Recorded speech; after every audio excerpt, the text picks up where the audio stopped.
Prince expelled the young woman who crashed the ball, but when he saw the necklace around her neck, the chandeliers blazed with such brilliance that the air itself seemed to shimmer.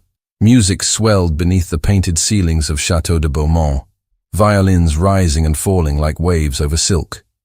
Laughter rang from every corner, the scent of sugared fruits and candle wax filling the ballroom.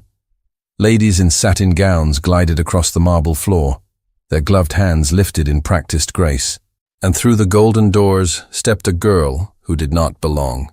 Elise kept her head lowered, her pulse pounding against the borrowed lace of her collar. She could feel the weight of 100 glances pressing down upon her as she crossed the threshold. Every inch of the room glittered with wealth and elegance, and she, daughter of no one, servant of a minor household, felt as though she had entered a world forbidden to her. The gown she wore had been lent by her mistress, the Baroness of Rouvre, who slept unaware of its absence. Elise's fingers trembled as she clutched its skirts, praying no one would look too closely at the frayed seams. She had not come for pleasure. She had come for truth. Somewhere within these walls, behind one of these smiling faces, lay the name her mother had whispered on her deathbed, a name spoken with equal parts love and sorrow. Beaumont. Elise had carried that name in her heart like a wound ever since. And when she heard of the grand ball that would gather every noble in the province, she knew it might be her only chance to find someone who could tell her what her mother's last words truly meant. "Your card, mademoiselle?" The usher's voice startled her. I seem to have misplaced it," she murmured. His brow furrowed. Before he could question her further, a group of young courtiers swept past, their laughter filling the space between them. Elise slipped forward quickly, blending with the movement of the crowd before the usher could stop her. She tried to steady her breathing. Her eyes scanned the room, searching faces, badges, coats of arms embroidered on sleeves. Her gaze caught one in particular, the golden crest of the Beaumont family, a soaring lark encircled by laurels. It adorned the banner behind the orchestra and the uniform of the tall man standing near it, Prince Julien de Beaumont. He was younger than she had imagined, no more than 30, with an air of authority that seemed to command even the chandeliers to shine for him. His profile was sharp, proud, the bearing of a man who had never been told no. The court adored him. Elise could see it in the way people leaned toward him, eager to please. But she also saw something else, something only a servant's daughter might notice, a quiet weariness behind his gaze. She watched as he turned to greet a duchess with a polite smile, his tone charming but detached. He looked as though every compliment cost him effort. Elise wondered what grief could hide beneath such control. She remembered her mother's voice again, faint and trembling, the Beaumont name. "You must know the truth, child." Her heart urged her forward. "Elise, you fool," she whispered to herself. "You cannot speak to a prince." But fate, mischievous and sudden, decided for her. The crowd shifted as the first dance ended. A jostle from behind sent her stumbling forward. Her shoulder brushed the prince's arm. A goblet of wine spilled between them, crimson staining the hem of her borrowed gown. Gasps rippled around the circle. Elise froze. Prince Julien turned slowly, surprise giving way to indignation. "Who is this?" His voice carried easily over the music, clear and commanding. "I beg your pardon, your highness," Elise stammered, curtsying so low her knees trembled. "It was an accident." "An accident," repeated one of the courtiers, laughter tinged with malice. "How unfortunate." Julien's dark eyes swept her from head to toe. The silk was fine, but the posture betrayed her. Too humble, too fearful. Not of noble breeding. "I do not recall inviting you," he said evenly. Elise's voice faltered. Your name," he demanded. "I am Elise." "Elise what?" She hesitated. The silence stretched. Laughter tittered again from the edges of the circle. "I am Elise Laurent, your highness." "Laurent?" He glanced at his aide. "Is there a family of that name in the province?" "None that I know of, sire," came the reply. Julien's gaze sharpened. "Then perhaps you might explain how you came to attend a royal gathering." Her hands twisted in the folds of her gown. "I meant no harm. I sought only—" "You sought what?" His tone cut like glass. Her courage faltered. but she forced herself to speak. A truth that concerns the Beaumont family. The words fell into the hush like a pebble into water. Eyes widened. A lady gasped behind her fan. Julien's brows drew together. "You come uninvited into my home to speak of my family's affairs?" "I had nowhere else to turn," she said, voice trembling. He stepped closer, so near she could see the faint scar at his jawline. "Do you know the meaning of respect, mademoiselle? Or has your curiosity blinded you to it?" Murmurs rose among the nobles. Disdainful, mocking. Someone whispered, "A beggar in borrowed silk." Julien heard it and did not silence them. He should have. Perhaps later he would wish he had. But in that moment, wounded pride drove him. "Guards," he said coldly. "Remove this intruder." 2 soldiers stepped forward. Elise's breath caught. "Please, Your Highness," she pleaded. "If you would only hear me." He turned away. "I have no patience for liars." Hands seized her arms. She struggled, but they were firm. The crowd parted as she was led toward the door. Shame burned through her like fire. Then, light.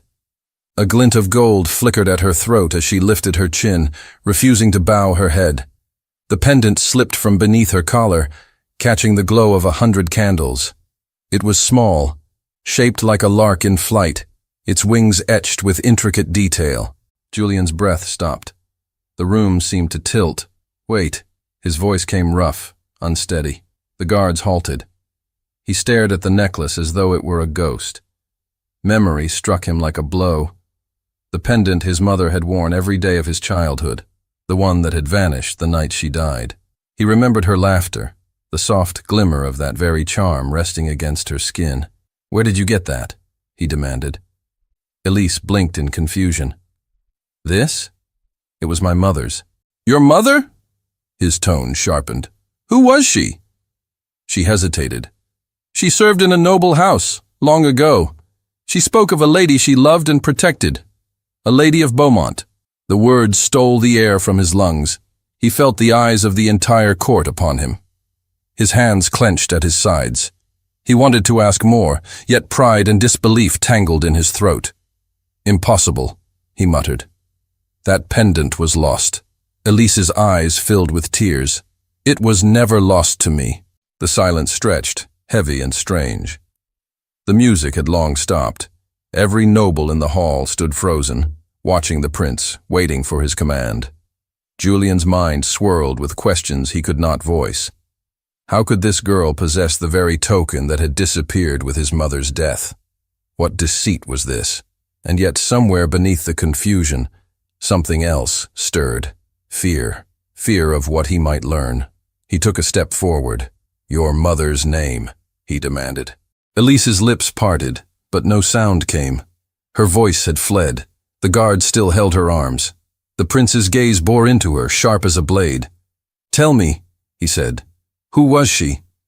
"Marie," Elise whispered finely. "Marie Laurent." The name struck him like thunder. His mother's lady-in-waiting had borne the same name. The woman who had vanished the night of the tragedy. The woman whom rumor claimed had stolen from the princess before disappearing into the storm. Julien's pulse roared in his ears.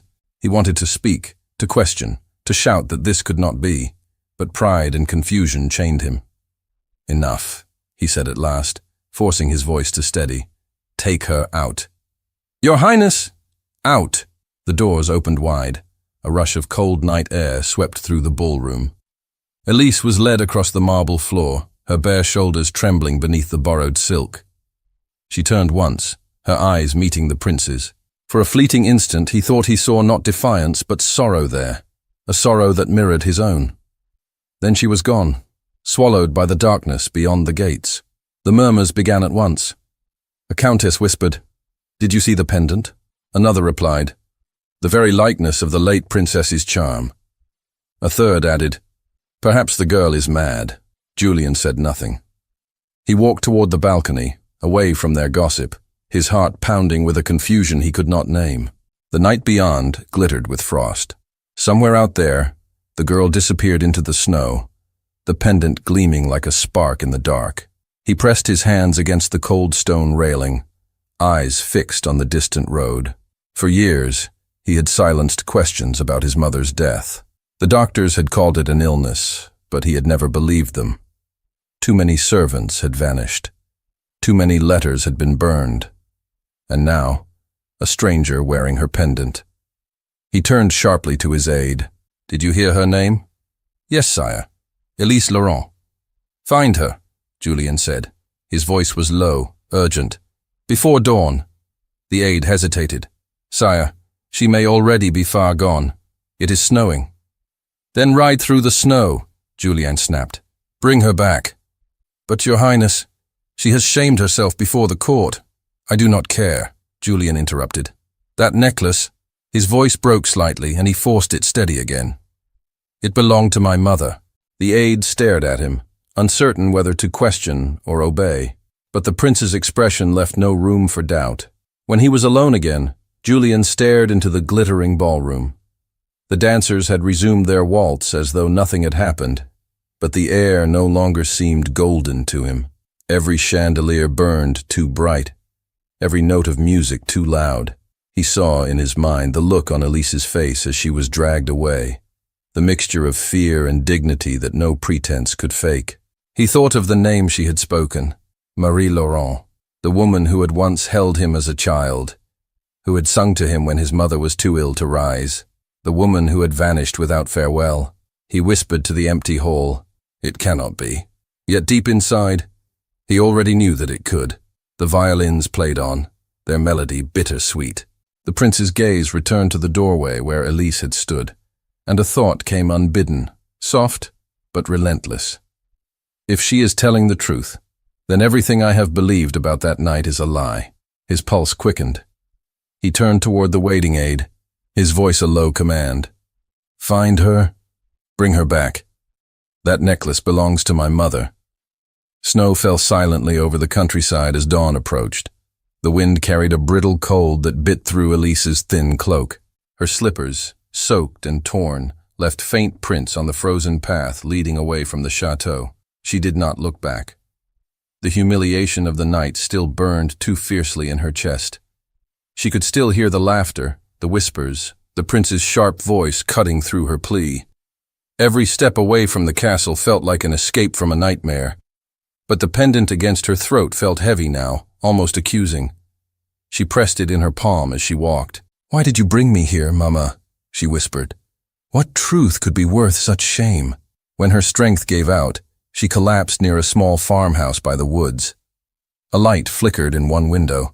After a long hesitation, she knocked. The door opened to reveal a widow with gray hair and kind eyes. "Child, you'll freeze," the woman said, ushering her inside without question. Elise warmed her hands by the fire, too weary to explain much. She only said she'd lost her way, and the widow, Madame Colette, asked nothing more. By morning, Elise helped her with chores, grateful for the shelter. She told herself she would leave by sunset, find work, start anew. The chateau was behind her now, and whatever mystery her mother had left would remain buried. It was better that way. But fate, once again, had other plans. At the chateau, Prince Julien had not slept. The words of the night replayed endlessly. The girl's trembling voice, the name she spoke, the pendant gleaming like memory reborn. When his aide returned near dawn, the prince met him in the corridor. "Did you find her?" "We traced her steps to the forest road, sire. Villagers say a young woman passed toward the southern hills. She may be hiding near Saint-Laurent. Then that's where I'll go." The aide blinked. "Your Highness." "Alone." Julien's jaw tightened. "If the court learns I am chasing a servant girl through the countryside, they will laugh for a century. So I go alone." He ordered a plain horse saddled and traded his fine coat for a simple one. When the sun rose, no one noticed the solitary rider leaving through the servants' gate. By afternoon, the snow eased. He reached the village just as the bells tolled noon. Children ran beside the road, chasing the stranger with curious eyes. Julien dismounted before the bakery, scanning the street. "Do you know of a girl, young, with fair hair and a worn gown?" he asked the baker's wife. She shrugged. "There's a girl at Madame Colette's farm. Came last night half frozen." He thanked her and rode on. At the cottage, Madame Colette looked up from her washing as the rider approached. "Good day, monsieur," she greeted. "Good day. I seek a girl who may be under your roof," he said. "Her name is Elise." The widow frowned slightly. "She is resting." "She's no thief, sir, if that's what you've come to claim." Julien hesitated, suddenly aware of how absurd this all seemed. "I have no wish to harm her, only to speak." Madame Colette studied him, then nodded toward the barn. "She's feeding the hens. You may find her there." He crossed the yard quietly, boots crunching on frost. Inside the barn, Elise stood with her back to him, scattering seed from a small basket. The sunlight slanted through the slats, touching her hair with pale gold. When she turned and saw him, the basket slipped from her hands.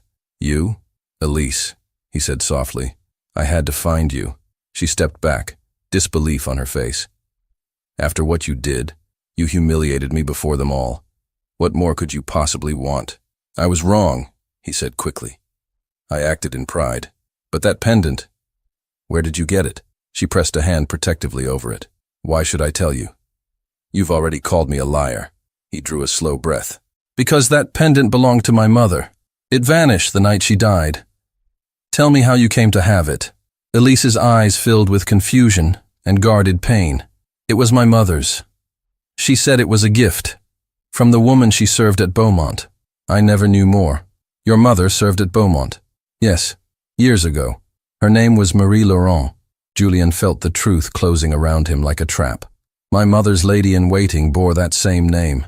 She disappeared the night of my mother's death." Elise's expression faltered. "Then you think my mother stole from her?" He shook his head. "I don't know what to think. That is why I came. To learn the truth." Silence filled the barn except for the rustle of the hens. Elise turned away, fighting tears. "The truth cost my mother everything.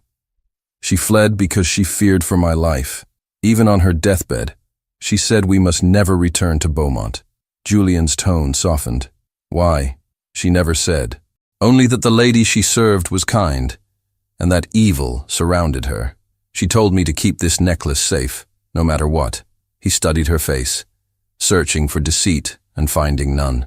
"If what you say is true, then your mother may have been the only loyal friend my mother had." Elise looked at him uncertainly. "Then why do you still look at me as if I were guilty?" "Because the pieces don't fit," he admitted quietly. "If your mother was loyal, why did she vanish? Why was the pendant never found?" "Because someone wanted her gone," Elise said, her voice trembling. "And she took the pendant to protect whoever it endangered." Julien frowned, considering. The barn door creaked as the wind pushed against it. "If there is danger still hidden in that story, it touches us both. Come back to the chateau. Help me uncover it." Elise stared at him in disbelief. "You want me to return to the place where you shamed me?" "I will make it right," he said firmly. "You have my word." She shook her head. "Your word is worth little to me." He took a step closer. "Then take this instead." He drew from his pocket a silver ring, the seal of Beaumont. "If anyone dares speak against you, show them this. They will answer to me." Her breath caught. "You would risk your name for me." "I would risk it for the truth," he said, "and perhaps for something more." The way he looked at her then made her chest tighten. She glanced away, unable to speak. After a long moment, she nodded. "Very well, but I come as myself, not as your subject." "Agreed." They left the cottage at dusk.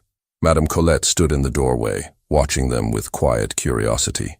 "Mind your heart, child," she said softly, as Elise mounted behind the prince. "Pride can wound deeper than any blade." Elise did not answer. The horses' hooves struck the frozen ground, carrying them back toward the chateau. The ride was silent, except for the wind. At last, Julien spoke. "When I was a boy, my mother wore that pendant every day. She said the lark was a symbol of truth, that it always rises, no matter how heavy the storm." Elise's fingers brushed the charm unconsciously. "Then perhaps it has risen again," she said. By the time they reached the castle, night had fallen. The guard stared in astonishment as the prince dismounted with the same girl he had ordered cast out. No one dared question him. Julien led her through a side passage to the library, a room lined with old books and sealed drawers. A fire crackled weakly in the hearth. "You will stay here tonight," he said. "Tomorrow we begin." Begin what? The search for what really happened the night my mother died. Elise sank into a chair. Exhaustion mingled with unease. And if you find that my mother was part of it? Then I will hear her story before I judge. She looked at him a long moment. You speak differently now. I was taught arrogance as duty, he replied quietly. You showed me what it costs. She felt a strange ache at his words, but said nothing. The fire flickered between them, softening the edges of anger. Morning brought whispers through the corridors. Servants carried the tale like wildfire. The prince had brought back the intruder. Some said she had bewitched him, others that she was a secret heir. Julien ignored them all.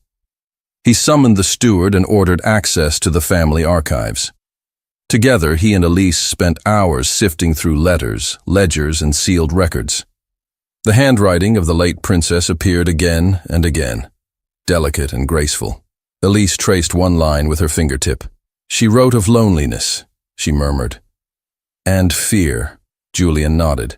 She was ill for months before her death, but I never believed it was illness alone. What do you think it was? He hesitated. Poison, perhaps. Or betrayal. Her hand trembled. You think someone in your own family? He met her gaze. I think my aunt, the Dowager Duchess, had reasons to wish my mother gone. She gained control of the estate after her death. Elise felt a chill. Then she would not welcome our search. No, he said grimly. Which is why we will continue quietly. Days passed. The prince's demeanor changed. The servants whispered of it. He no longer attended court dinners or hunts. Instead, he spent long hours with the mysterious young woman in the library. Some said she was a scholar sent by the crown. Others believed she was a ghost returned to haunt the Beaumonts. Elise cared little for the gossip. Each document they uncovered brought her closer to her mother's shadow. A letter sealed with blue wax caught her attention one evening. Look, she said. This is not the princess's hand. Julien studied it. It belongs to my father's secretary. He vanished soon after the funeral. The letter contained only one line. The lark must fly before the storm breaks. Beneath it, an initial, M. Marie, Elise whispered. It must be her. Julien's heart raced. Then your mother knew something terrible. They read on. Hidden among the pages was a list of accounts, debts owed by the Duchess herself. Gold lent and never returned. A scandal that would have ruined her if the princess had spoken of it. Elise looked up slowly. If your mother threatened to expose her, Julien finished for her.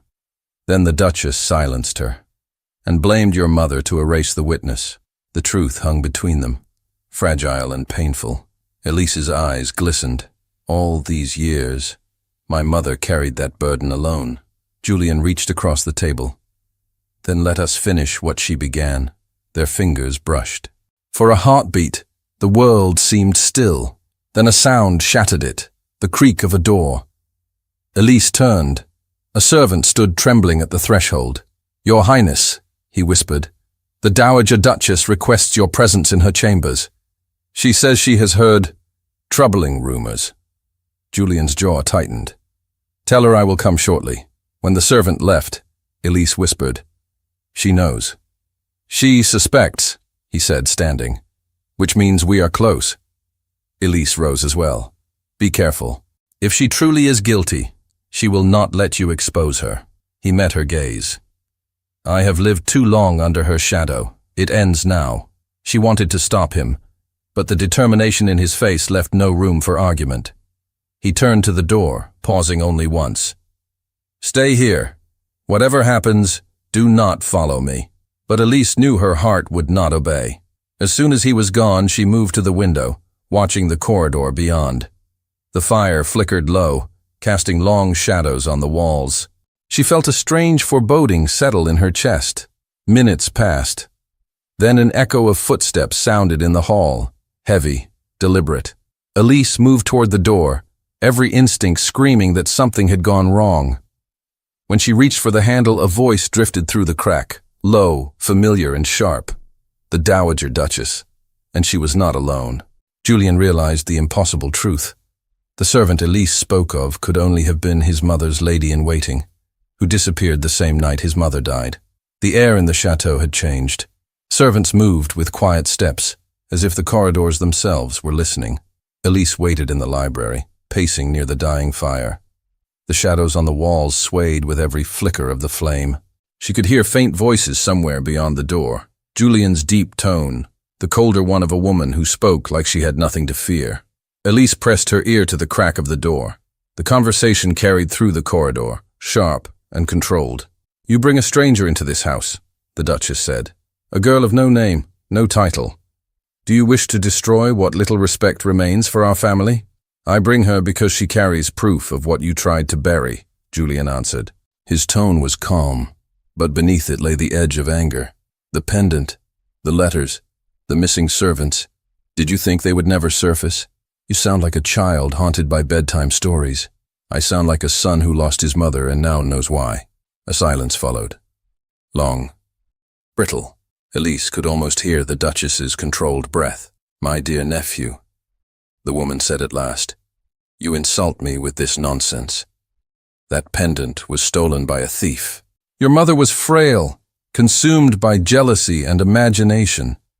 Her death was her own doing." Julien's reply came, low and fierce. "And Marie-Laurent's disappearance? Was that her doing as well?" The Duchess's tone hardened. "You would trust the word of a girl who deceived her way into your ball over your own blood." "I trust what my eyes have seen." Elise's heart thudded. She knew she should not be listening, but she couldn't pull away. She heard a sudden movement, the rustle of heavy skirts, the sound of a hand striking wood. The Duchess's voice rose. "You are a fool, Julien. I have governed this house since your childhood. Everything you are, your rank, your influence, exists because I protected it.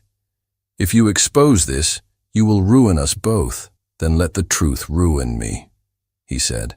Elise gasped softly. The words felt like a door thrown open. For the first time, someone within those walls had chosen honesty over pride. Moments later, footsteps approached. She stepped back, just as Julien entered. His expression was strained but resolute. "She knows," Elise said. "She knows everything," he replied, "and she will not stop. We must act before she hides or burns what remains." "What do you mean to do?" "Find proof stronger than words," he said. "Something she cannot deny." They returned to the library together. Julien opened the locked cabinet near the hearth, a chest of personal records sealed after his mother's death. He forced the latch and drew out bundles of parchment, each tied with faded ribbon. Hours passed as they sorted through them. The air smelled of dust and old ink. Elise read aloud fragments of the late princess's diary. Most were gentle notes about garden walks, music, her son. But then her tone darkened in the later entries. "I hear them whispering outside my door. My sister-in-law has taken control of the servants. Marie warns me to be cautious. I have sealed the pendant as proof of trust." Elise looked up, voice trembling. She knew. "She feared your aunt." Julien's hands clenched. "And my father let it happen." They searched deeper until Elise found a folded sheet wedged inside a ledger. Its edges were singed, as though rescued from fire. Julien read aloud. "Should I not survive, I entrust the truth to Marie. The lark will guide the rightful heir to peace." They stared at the words together. Elise whispered, "The lark. That's the pendant." Julien nodded slowly. "And you were the one who brought it back." The door burst open suddenly. Julien rose, ready for another confrontation. But it was not the Duchess. It was the steward, pale and out of breath. "Your Highness," he stammered, "the Duchess has ordered the staff to burn all remaining letters from the late princess's chambers. She says they are infected with illness from years past." Julien's voice cut through him like ice. "Illness? She fears discovery, not disease. Stop them at once." The steward hesitated. "Forgive me, sire, but she commands as the head of the household." "Not anymore," Julien said. He strode from the room. Elise followed, her skirts brushing the marble floor. The corridor ahead glowed with firelight from a brazier at its end. Two servants stood before the Duchess's apartments, feeding bundles of papers into the flames. "Enough!" Julien's shout echoed. The servants froze. The Duchess turned, her expression smooth, unbothered. "Julien," she said, "surely you understand the need to destroy contagion. Old letters can carry terrible things." "Not as terrible as guilt." He seized a half-burnt document from the brazier, shaking off the ash. The faint writing still visible bore his mother's seal. "You would destroy her words to protect yourself." Her eyes narrowed. "You dare accuse me in front of servants, in front of anyone who will listen," he said. Elise moved closer, clutching the pendant in her hand. "Why did you fear this necklace so much, madame? What truth does it carry that frightens you?" The Duchess's gaze landed on her, sharp and scornful. "You again. I should have had you removed from this house the moment you returned." Julien stepped between them. "You will not speak to her that way." The Duchess's voice turned cold. "Have you fallen so low that you defend a peasant girl against your own kin?" He met her eyes steadily. "I defend innocence against cruelty. If that makes me low, so be it." The Duchess's hand trembled at her side. For a moment, Elise thought she might strike him. Instead, the older woman gave a thin, bitter smile. "You believe you seek justice, but when you uncover what truly happened, you will regret your zeal. The truth destroys more than lies ever could." "Then let it destroy me," he said again. The Duchess turned away, sweeping down the corridor with measured grace, leaving behind the stench of burned paper. When she was gone, Julien looked at the half-burned letter in his hands. "She is terrified," he said. "That means we are close." Elise studied the damaged page. The words were faint, but one sentence stood out. "The key lies beneath the mirror, where truth cannot hide." Julien frowned. "The mirror? There's a large one in your mother's old chamber," Elise said. "Perhaps she hid something behind it." They went at once. The chamber had been sealed for years. Dust veiled the furniture like forgotten snow. The great mirror stood against the wall, its surface dull. Julien stepped before it and ran his fingers along the frame. Something clicked. A small compartment opened behind the lower panel, revealing a bundle wrapped in silk. Inside lay a sealed letter, unburned. Julien broke the wax. The princess's handwriting leapt from the page, clear and steady. "To my son should this find you. Beware the hand that wears the crest of Beaumont without right. My sister by marriage covets what is yours. Marie carries the proof hidden in the lark. Trust her, for she will one day lead you home." Julien closed his eyes briefly, the weight of the truth settling over him. "My mother knew she was betrayed." Elise's throat tightened. "And my mother was her protector. She carried that proof all her life." He looked at her, and something in his expression softened. "Then she saved me before I ever knew you existed." Their gazes held. The silence between them was charged, tender, dangerous. Then the door creaked open once more. It was the steward again, voice trembling. "Your Highness, forgive me. The Duchess commands all of us to leave the East Wing. She says the structure is unsafe, but I think—" He hesitated. "I think she means to lock you inside." Julien's face hardened. "So be it. We have the proof we need. She cannot silence me now." Elise caught his arm. "You must be careful. She has influence beyond these walls. If she feels cornered, she will act without mercy." "I am no longer her ward," he said. "I am the Prince of Beaumont." He left the chamber with determined steps. Elise followed, despite his warning. Together they crossed the great hall, where the Duchess awaited, surrounded by nobles she had summoned under pretense of an urgent council. "My friends," she announced, "my nephew has been deceived by a schemer. This woman," she pointed at Elise, "claims false ties to our family and poisons the prince's mind with dangerous fantasies." Elise drew herself upright. "I claim only what the truth reveals. Your late sister-in-law's words speak for themselves." She held up the letter. The Duchess's color drained for a fraction of a second before returning. "A forgery," she said coolly. Julien stepped forward. "The seal is genuine, as is the hand. My mother named Marie-Laurent her protector.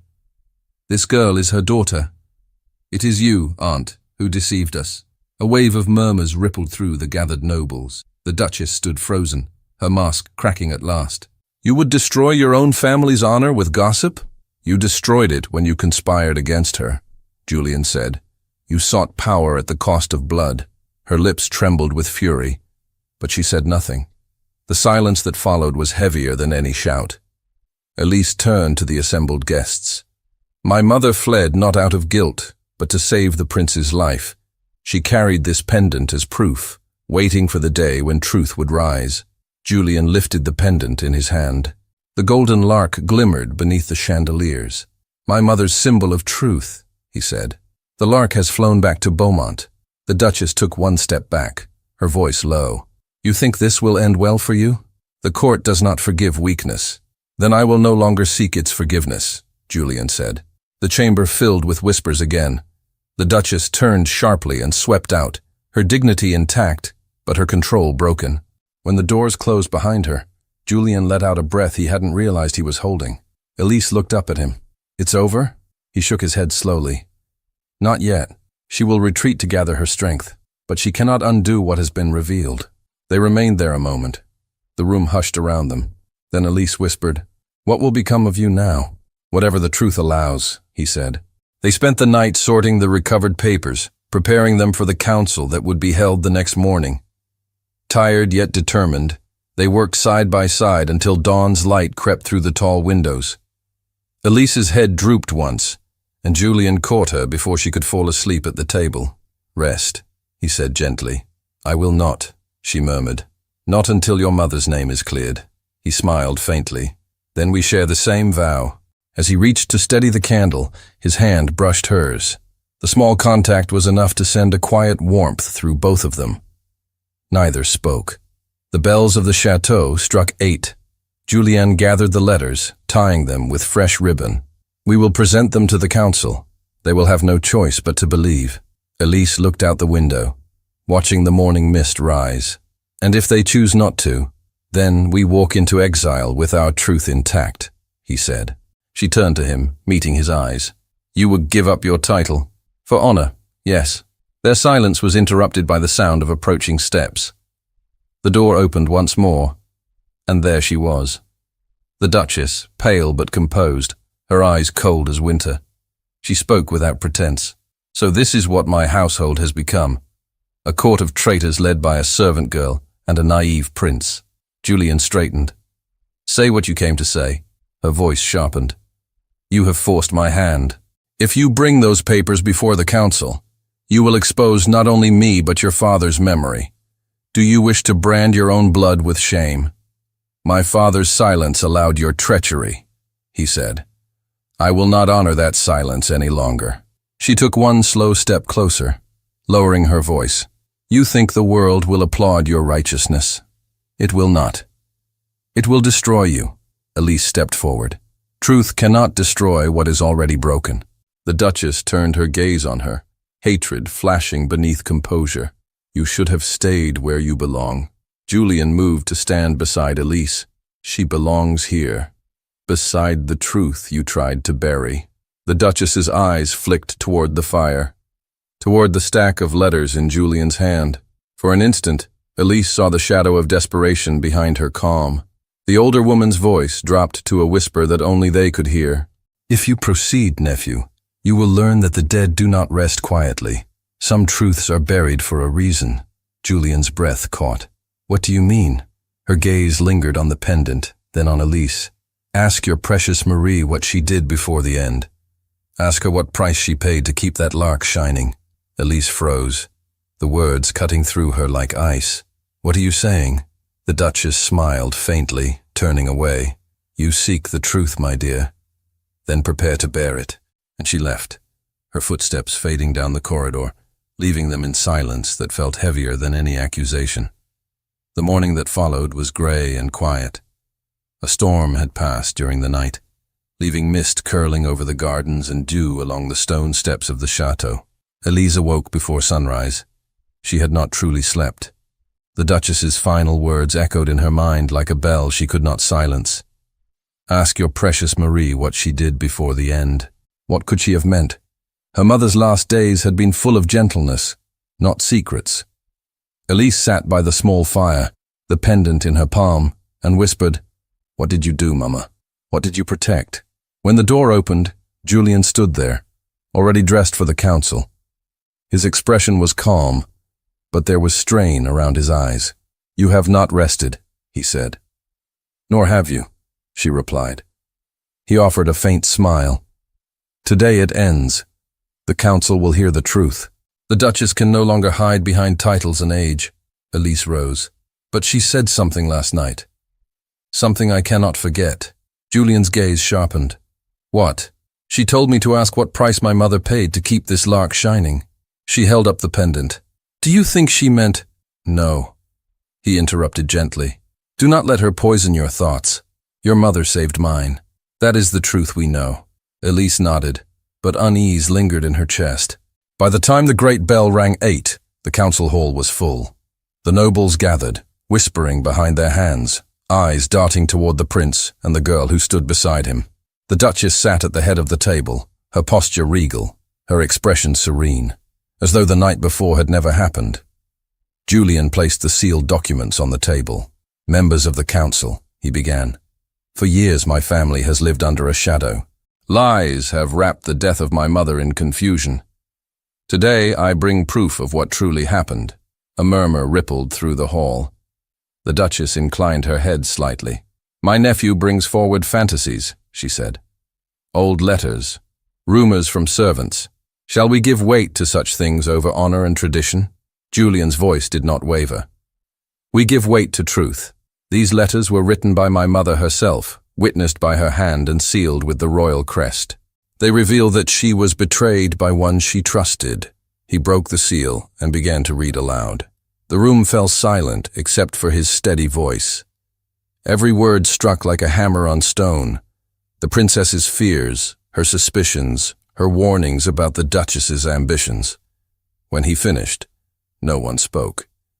The Duchess's fan trembled slightly in her hand. Finally, a gray-haired noble stood. "Your Grace," he said to her, "do you deny the seal?" "I deny the lies of a sick woman," she replied, "and the forgery of a desperate boy." Elise stepped forward, her voice clear and sure. "The words you call lies are the last of an honest woman who saw what you were capable of. My mother was with her until the final hour. She heard her confession." The Duchess's composure cracked. "Your mother was a thief." "She was a protector," Elise said. The council erupted in whispers again. Julien raised a hand for silence. "Enough. The truth has spoken. The time for pretense is over." He turned to his aunt. "You have ruled this estate in my name since I was a child. You have used its wealth for your own gain and silenced those who questioned you. It ends today." The Duchess's voice dropped to a hiss. "Do you truly think the crown will let you disgrace your own blood?" "I think the crown will honor justice." For a moment they stood in silence, 2 generations of power locked in a quiet battle. Then, slowly, the Duchess rose. "You will regret this," she said. "All of you." She turned and walked from the chamber, her retinue trailing after her like dark shadows. Julien let out a breath. "It is done." Elise looked around the hall. The nobles avoided her eyes, whispering to one another, uncertain which side to take, but none dared speak against the prince. When the doors closed, Julien turned to her. "Come, there is nothing more to prove here." They left the hall together and stepped into the courtyard. The mist had lifted. The first rays of sunlight touched the frost on the fountain, turning it to silver. Elise felt the weight that had pressed on her heart for weeks begin to lift. "Your mother is free," she said softly, "and mine can finally rest." Julien looked at her, his expression full of gratitude. "And you have given me back the truth. I owe you more than I can ever repay." She shook her head. "You owe me nothing. I only did what I had to." He smiled faintly. "Then perhaps I owe you my peace." They walked in silence through the gardens. For the first time since the night of the ball, the world around them felt quiet, as though waiting. The air smelled faintly of pine and cold earth. Julien stopped beside the old marble bench near the roses and turned to her. "There is something I must say before the world interferes again," he began. She hesitated, sensing the shift in his tone. "When I first saw you," he said, I saw only a stranger who dared what no one else would. You stood before me without title, without fear, and I despised you for it, because I envied it. I was a man imprisoned by pride. You broke that prison. Elise's throat tightened. I did not mean to, but you did, and now I find that I cannot imagine this house, this life, without you in it. She lowered her eyes. You forget who I am. I forget nothing, he said gently. You are the daughter of the woman who saved my mother's life. That alone makes you more noble than all the names in this court. She looked up at him, her lips trembling. You must not speak so. The court will never accept it. Let them whisper, he said. They have whispered all my life. I am tired of living for their approval. For a moment, she could not speak. The sun broke through the clouds, lighting his face, and she saw in his eyes not the proud prince who had humiliated her, but the man who had fought for truth against his own blood. She took a step back, her heart pounding. Do not say more, not yet. The wound of last night is still too fresh. He nodded slowly. Then I will wait. But know this, Elise Laurent. I will not let pride rob me of happiness again. She turned away to hide the tears. She could not stop. Later that day, news spread through the chateau that the Duchess had left for her country estate. She departed in silence, leaving her apartments sealed behind her. Julien ordered that no harm come to her, only that her influence in Beaumont's affairs end forever. The servants began to speak of a new peace returning to the house. The corridors felt lighter, as though years of shadow had lifted. Elise spent the afternoon helping the steward organize the recovered papers. When she returned to the library, Julien was there, gazing at the portrait of his mother. He turned as she entered. She looks proud, Elise said softly. She was, but she was also kind. I wish you could have known her. In a way, I think I did, Elise murmured. Through the stories my mother told me. He studied her for a moment, then spoke quietly. I remember the night before she died. She said the world would change soon. That kindness would become rarer. She told me never to let fear dictate what I choose to love. Elise's heart ached at the words. Then she left you a greater inheritance than wealth. Julien smiled faintly. Perhaps she also left me you. She lowered her gaze, unable to answer. Evening came. A soft rain began to fall, pattering gently against the windows. The fire in the library glowed warm and steady. They sat together, speaking little. The silence between them was not heavy now. It was peace. Julien leaned back, closing his eyes for a moment. I have thought often of that night at the ball, he said. If I could change one thing, it would be my words to you. You cannot change the past, she replied. No, but perhaps I can build a future worthy of apology. Elise turned her face toward the window, watching the rain streak the glass. What will you do now? He was quiet for a moment before answering. The council will confirm my title officially next week. After that, I wish to restore what my mother began. Schools, orphanages, lands for those who serve this house. It is time Beaumont stood for mercy again. She smiled faintly. She would be proud. I hope so. The rain softened into mist. The fire burned lower. For a long time, neither spoke. Then, Elise rose. It is late. I should go. Julien stood as well. Elise, thank you. For everything. She hesitated at the doorway. You once said truth destroys more than lies. Perhaps that is true, but sometimes it also frees. Their eyes met for a long, quiet moment. When she was gone, Julien looked again at his mother's portrait. For the first time in years, he felt the house breathe. The next morning, the chateau stirred with preparations for peace. The council drafted new documents. The servants moved with unhurried steps. Julien oversaw everything with calm authority. Elise worked beside the steward in the archives, cataloguing letters for safekeeping. That evening, when she returned to her chamber, she found a small parcel on her bed. Inside was a folded note written in Julien's hand, for the truth that binds us both.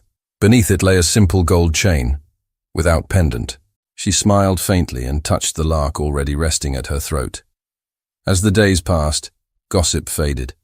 The Duchess's name was spoken less and less, until she became a ghost of the past. Peace, fragile but real, settled over the chateau. On the final day of the week, The council met one last time to seal the documents restoring the estate to Julien's full authority. When it ended, the prince sought Elise in the gardens. He found her beneath the old linden tree, her hands folded around the pendant. "It is finished," he said. She smiled. "Then the ghosts may sleep." "Not all of them," he murmured. "Some remain to guide us."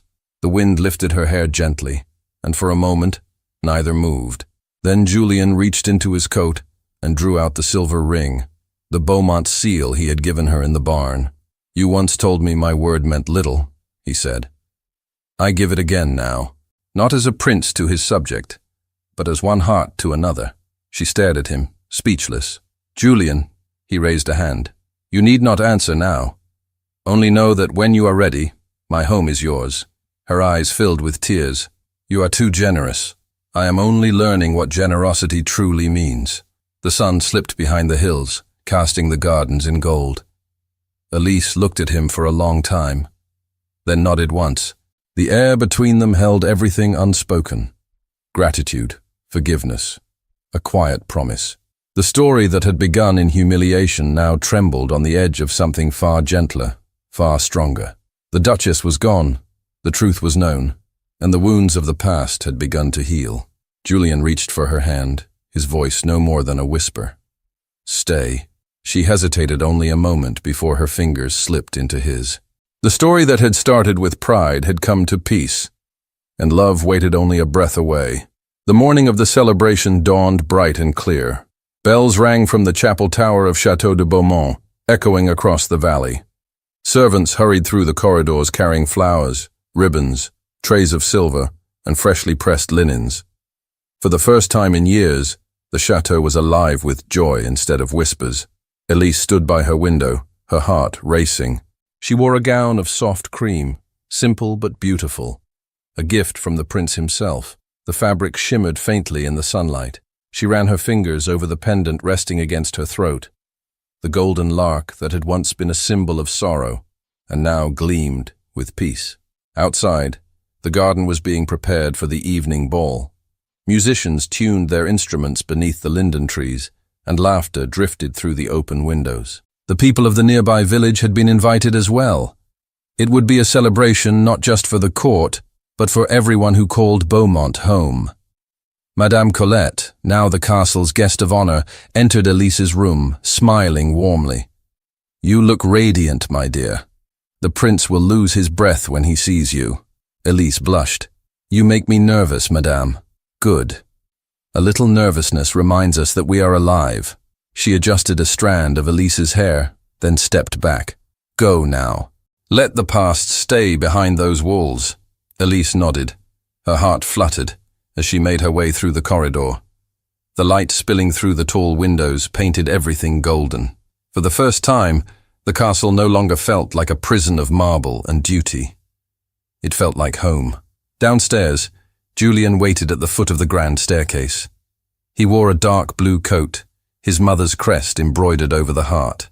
His gaze was fixed on the staircase, but his mind wandered back to the night months ago when a trembling girl had entered his ballroom uninvited. How far they had come since then. How much he had learned from her courage. Then he saw her. Elise descended slowly, her hands steady, despite the storm within her chest. Julien forgot to breathe. The crowd parted silently as she approached. When she reached the last step, he bowed deeply. "Welcome to Beaumont," he said, his voice quiet but full. She smiled. "This time, I was invited."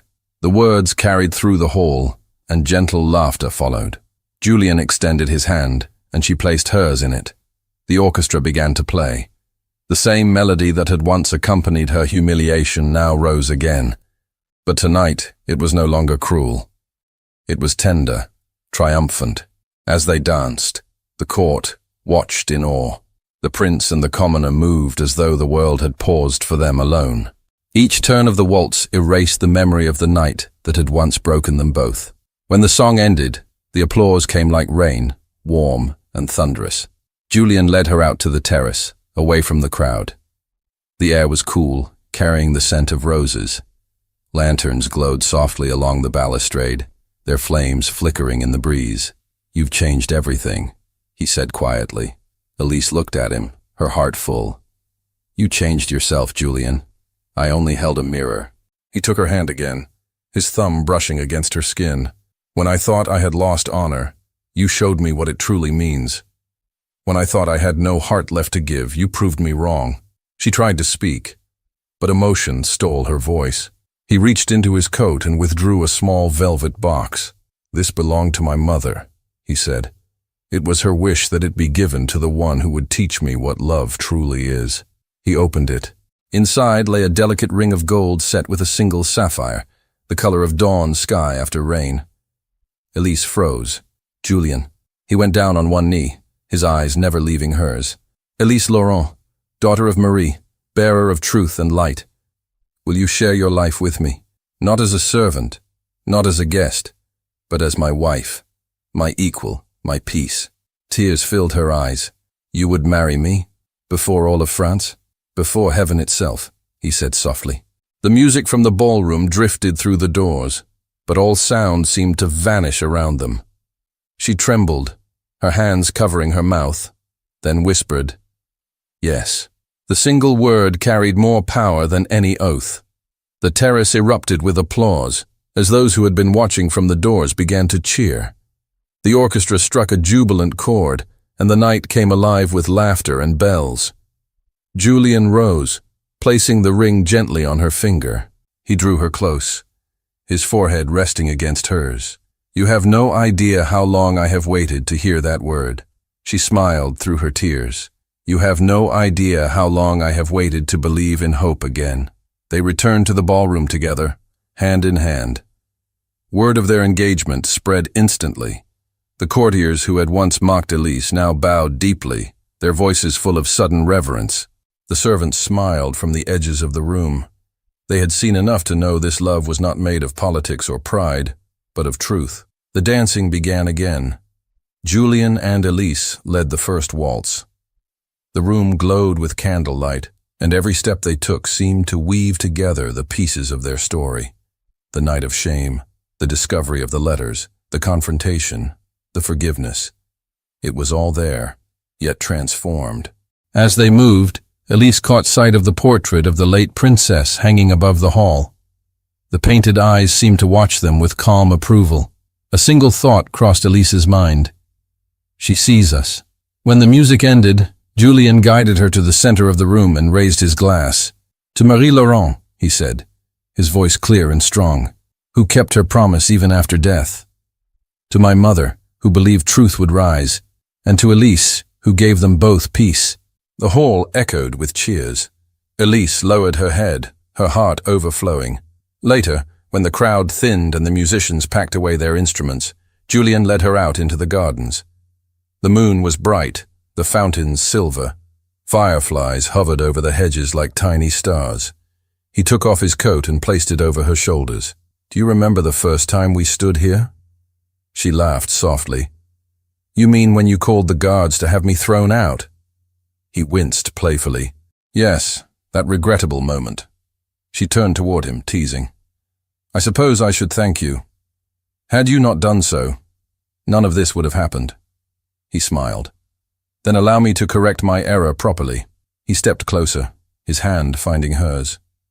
For a moment, the only sound was the quiet murmur of water. "Julien," she whispered. "May I?" She nodded. He kissed her gently, with a reverence that spoke of every word they had never said aloud. It was not the kiss of a prince claiming possession, but of a man offering his heart without pride. When they drew apart, Elise could hardly breathe. "I think," he said softly, "that my mother was right. The lark does rise, even after the storm." Elise rested her head against his chest, and it sings again.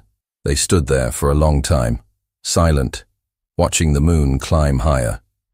Somewhere in the distance, the bells began to ring once more. The weeks that followed were filled with preparations. The wedding would take place in the chapel overlooking the river, the same one where Julien's parents had been wed. Invitations were sent across the province, and even the villagers, who had once been kept from the gates, were invited to celebrate. Elise spent her mornings with Madame Colette, choosing flowers and music. The afternoons she spent with Julien, overseeing the rebuilding of the orphanage his mother had once planned. Together they walked among the workers, speaking to them by name, listening to their stories. The people grew to love them, not as rulers, but as friends. On the morning of the wedding, the sky was clear again, pale and endless. The bells began before sunrise, calling everyone to the chapel. Elise walked the path lined with roses, her gown flowing softly around her. The pendant lay over her heart, and her mother's ring, newly polished, rested on her right hand. Julien waited at the altar, his expression full of light. When she reached him, she forgot the crowd, the whispers, the ceremony. There was only him, standing before her, the man she had once feared and now loved beyond reason. The priest's voice faded to the edge of her hearing. When Julien spoke his vows, his hands trembled slightly, but his words were steady. "You entered my life as a storm," he said, "and from that storm came every truth I needed to see. I vow to stand beside you in every calm and every tempest, for as long as God grants me breath." Her own voice was a whisper, but every heart in the chapel heard it. "You taught me that forgiveness is stronger than pride, and love is greater than fear. I vow to keep that truth alive in all our days." When the priest pronounced them husband and wife, the applause was thunderous. Julien turned to her, eyes shining. "My princess," he said. She laughed softly. "You're equal." They walked out of the chapel together beneath a shower of rose petals. The bells rang louder, and the people cheered their names. Children danced, old men wept, and even the skeptical courtiers smiled behind their lace and brocade. That evening, the chateau blazed with light once more. The chandeliers sparkled like stars. The gardens were alive with music and laughter.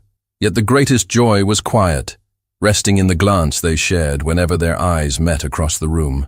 As the night deepened, Julien took her hand again and led her to the balcony. Below them, fireworks burst into gold and silver above the river.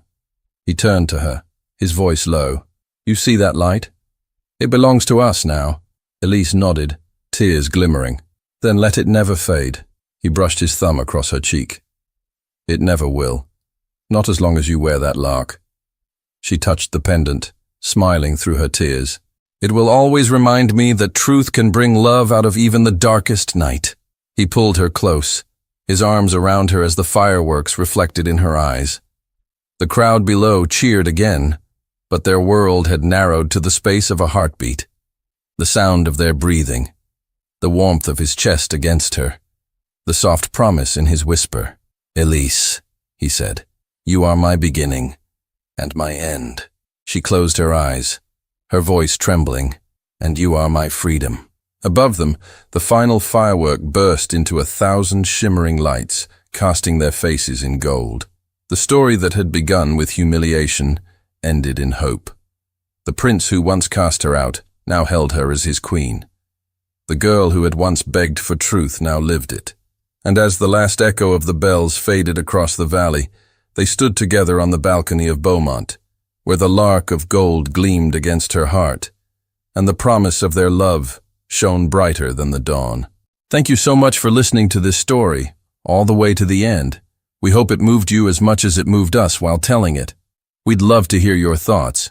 Leave us a comment, telling us where you're listening from and what you liked the most. Rate this story from 0 to 10.